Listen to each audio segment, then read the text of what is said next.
Hello दोस्तों, ये है अनुष्का का घर। और आपको पता होगा अभी सुबह का टाइम है।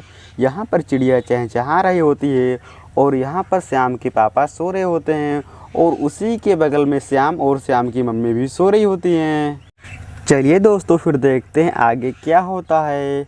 और श्याम की मम्मी यहाँ पे सचमुच सो रही होती हैं। उसी के थोड़ी देर बाद में तो यहाँ पर श्याम सोते सोते यहाँ पर उठ जाता है और उठ जाने के बाद में पहले आसपास देखता, उसकी मम्मी भी नहीं उठी थी, वो सब भी सोई हुई थी। और फिर श्याम यहाँ पर चुपके से उठ के जाने लगता है और जाते जाते काफ़ी दूर अपनी मम्मी से चला जाता है। लेकिन समझ में ये नहीं आ रहा होता है कि ये श्याम आखिर में जा कहाँ रहा है। लेकिन उसके बाद में उसके सामने गोला रखा हुआ होता है और उसके पापा सुबह सुबह लाए होते हैं। और फिर श्याम गोले के काफ़ी करीब यहाँ पे पहुँच जाता है। और फिर श्याम जैसे गोले को अपने हाथ में पकड़ता है, काफ़ी ज़्यादा खुश वहाँ पे हो जाता है। और जब सो रहे होते हैं तो श्याम के पापा के कान में एक तेज़ी से आवाज़ आती है गोले की, और तुरंत श्याम के पापा वहाँ पर चौंक जाते हैं। फिर श्याम के पापा तुरंत उठते हैं और सोचने लगते हैं क्या हुआ। ऐसे किसी लग रहा है गैस ब्लास्ट हुआ। और फिर वहाँ पर श्याम की मम्मी भी चौंक जाती हैं और वो काफ़ी देर चौंक के उठती हैं। अरे ये कैसी आवाज़ थी। और वो तुरंत उठती हैं और श्याम के पापा के पास चली जाती हैं और श्याम के पापा को देखती हैं, सब कुछ हालत ठीक ठाक होता है। और वहाँ पर श्याम के पापा भी सोच रहे होते हैं अभी कैसी आवाज़ थी। तब तक श्याम रोते हुए अपनी मम्मी और पापा के पास पहुँचता है और जैसे उसकी मम्मी उसको देखती हैं, तुरंत उनके पापा के मुंह से आवाज़ आती है, अरे श्याम बेटा, तुम तो अपनी मम्मी के जैसे लग रहा हो, जैसे कि अभी तुम्हारी मम्मी मेकअप करके आई हो। और वहीं पे राधा बहुत ज़्यादा गुस्से में हो जाती है और वो गुस्से में बोलती है, अरे जी आपको अभी भी मजाक सूझ रहा है। और तुरंत वहाँ पर राधा श्याम को लेके जाने लगती है और जाती जाती बोलती है कि मेरा बच्चा आज बहुत दुर्भाग्य से बच गया, हमें तो लगा था कुछ नुकसान हो जाएगा, लेकिन चलो सब कुछ ठीक ठाक रहा। और वहाँ पर राधा काफ़ी ज़्यादा खुश होती है। और फिर तुरंत श्याम के पापा वहाँ से उठते हैं, फिर अफसोस में पड़ जाते हैं कि हमसे बहुत बड़ी अभी गलती हो जाती, फिर भी उनका हंसना बंद नहीं हो रहा था।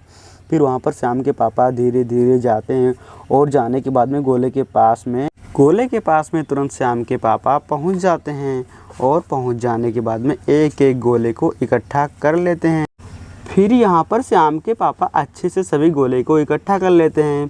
फिर इसको अपने हाथ से यहाँ पर लेकर चले जाते हैं। फिर श्याम के पापा सभी गोलों को इकट्ठा करके अपने एक नज़दीकी पिकअप में रख देते हैं।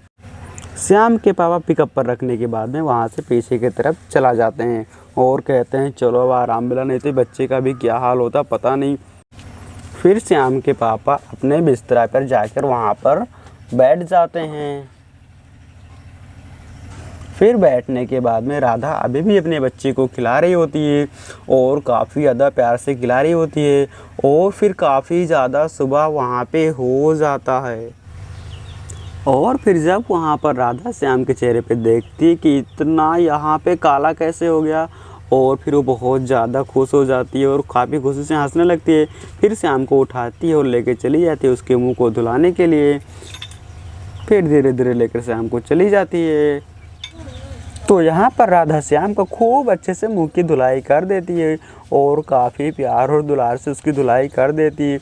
और उसी के कुछ देर बाद में और श्याम के दादा दादी देख के खूब ज़्यादा हंसते हैं और इतना हंसते हैं कि बताओ, जैसे उसका मुंह इतना काला हो गया था, देखने में लग रहा था कि जैसे वो अभी कहाँ पर अपनी अभी पेंटिंग करके आया ही हो।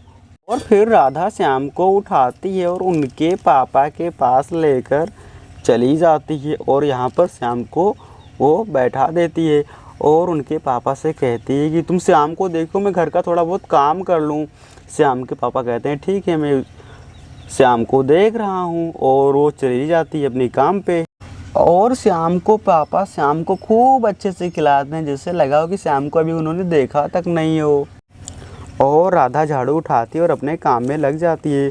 और पूरा साफ़ सफाई करने के बाद में गैया का भी चारा देती है और उसको भी साफ़ करती है।